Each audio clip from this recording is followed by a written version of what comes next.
სულ მალე დედოფლის წყაროელები სამედიცინო მომსახურებას ახალ საავადმყოფოში მიიღებენ. მრავალპროფილური კლინიკის მშენებლობის პროცესი დღეს რეგიონული განვითარების მინისტრის პირველმა მოადგილემ, ჯანდაცვის მინისტრის მოადგილესთან და კახეთის გუბერნატორთან ერთად დაათვალიერა.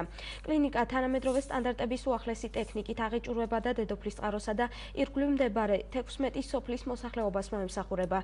სტაციონარში 25 პაციენტის განთავსება იქნება შესაძლებელი.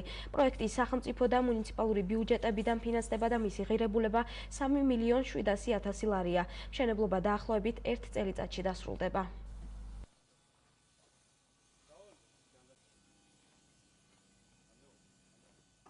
ჯანდაცვისა და ინფრასტრუქტურის სამინისტროები დედოფლის წყაროში ახორციელებენ ერთეული პროექტს.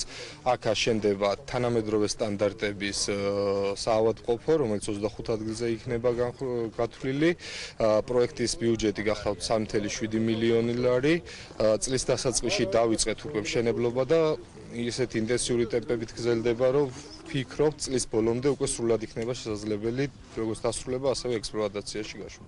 ეს კლინიკა იქნება ამ რაიონისთვის ერთ-ერთი სერიოზულად წინ გადადგმული ნაბიჯი.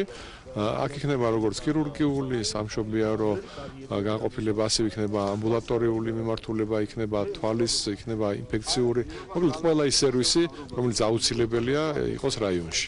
მშენებლობა დამთავრდება დეკემბერში, ჩვენ უკვე ვზრუნვათ მის აღჭურვაზე.